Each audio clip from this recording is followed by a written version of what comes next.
Good evening, everybody. Happy Sunday. It is August the 28th, and we are back with a regular Sunday market preview. Are you ready for pain? A serious question, because Fed Chair Powell expects that you'll feel it. Let's talk about it. I'm your wealth guy. Let's talk money. Let's talk Sunday market preview.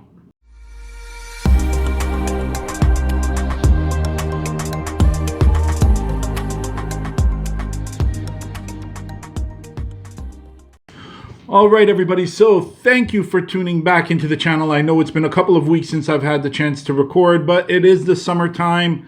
Sorry to leave you hanging, but let's jump right into this because last week, two very aggressive days to the downside. A little bit of mid-sized momentum during the middle of the week where we saw a little bit of positives. But overall, a very red week. That is now 2 red weeks in a row after running up for a few weeks there to the upside, which I said to everybody would probably result in a dead cat bounce. And it looks like we're going to get that. Now, taking a look at what happened last week, especially on Friday, we had the big announcement that came out of Powell in regards to the Jackson Hole Summit Symposium, whatever they want to call it. His words were actually very hawkish, meaning there was a lot of negativity as far as where they think inflation is going to go. They are still going to be very aggressive, supposedly, in bringing down inflation or fighting it, which means they are going to be very aggressively raising rates, but also, funny enough, on the other side, very aggressively printing money for whatever new crisis, whatever new agenda comes along that they will certainly do. In fact, let's take a look at what's going to happen tomorrow. I didn't want to jump into it right away, but let's just do that. Tomorrow, it wouldn't surprise me if not tomorrow, by the end of the week, we are going to see a significant drop in that US 10-year yield, indicating that there is going to be lots of buying by central banks, especially the Fed. European Central Bank already told you that that's what they're doing, because that's going to stabilize the market here. Now, can the yield actually shoot up quite significantly? I think so, especially if you take a look at overnight markets right now. Currently, the futures are pointing deep into the red, down about 211 points. Yes, it's still extremely early. We'll see what this is going to be like tomorrow morning when I do my Monday morning preview. But let's jump back into last week. So the Fed is very hawkish. Jerome Powell, very hawkish, ready to fight inflation. But here is the scary part.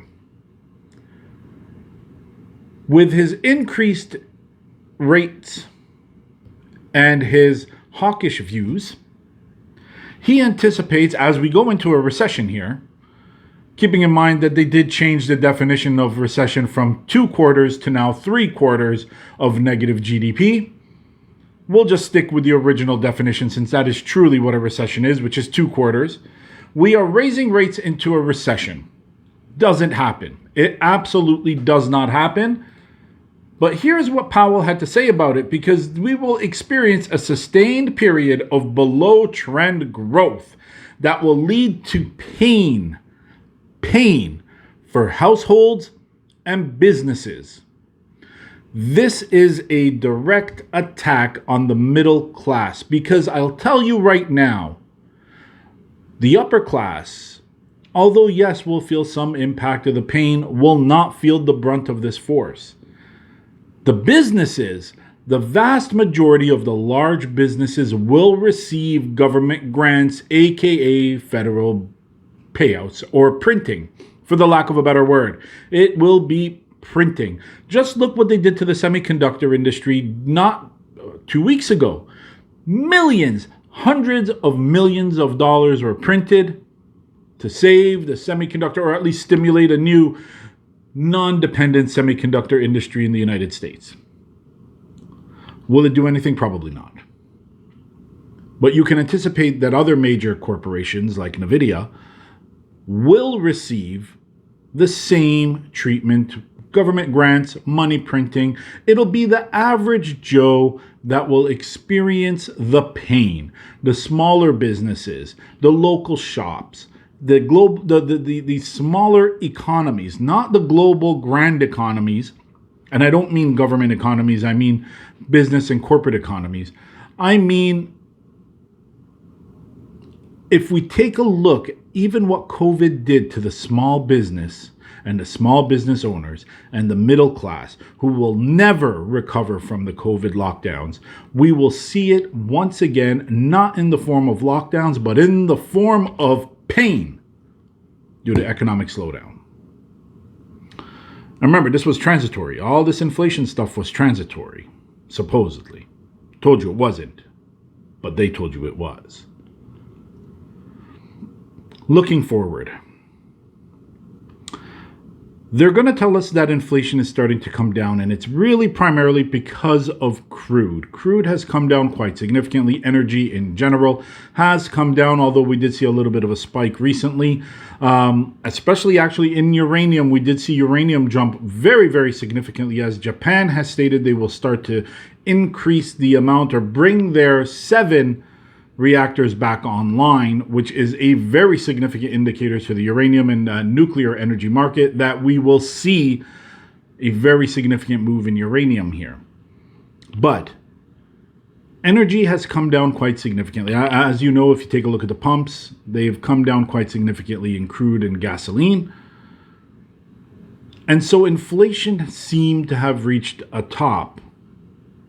But I'm going to add this to it. OPEC has recently stated that they are going to cut production of crude. But guess what that'll do to the price? It'll increase. The US no longer has very many stores left of emergency crude because they've been using it. 5th time in history that the US has done this. And every single time they've done this, it has not ended well. So I'm going to tell you, crude will probably hit all-time highs once again, and it's not going to take very long for them to do so.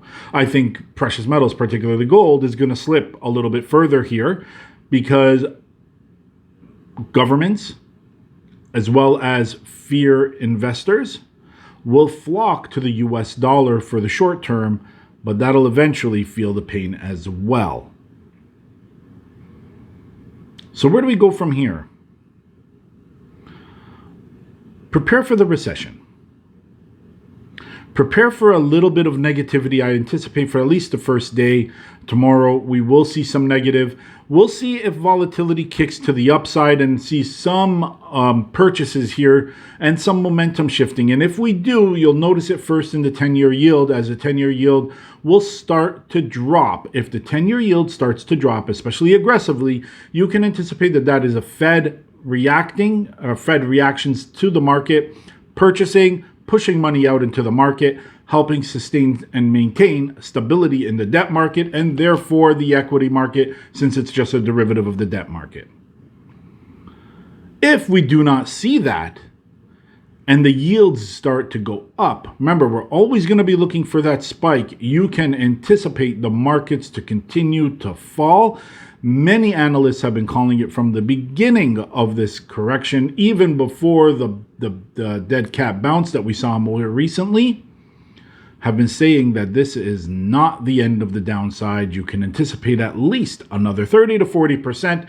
In some extremes, I have seen 50 or 60.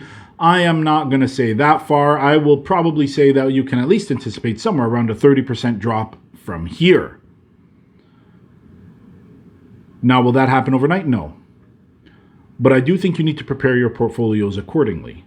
I feel that there are a lot of advisors right now that are advising everybody just to buy back in because it looks like we've reached the bottom. Inflation has reached the top. But I think that that might be a little too early and too soon to make a judgment call. Remember, those who try to pick the tops and bottoms always end up losing most. I would just prepare. Take a look at what's going on with the 10-year yield. We'll watch that very carefully this week. We'll watch what momentum is going to do. We'll watch what the Fed chair will do and what the Federal Reserve will do as far as interest rates are concerned. There's about a 52% leaning towards a 75 basis points, but there is somehow that 47, 48% leaning towards a 50 basis points. I don't see that happening, although they could play that inflationary top, and the fact that last week's reporting on jobless, or the last reporting on the jobless claims, were slightly better, keeping in mind every once in a while the sun shines on every dog's ass once. That's it, everybody. Watch for more negatives to come. Keep an eye on that 10-year yield. I will see you tomorrow morning at the opening bell.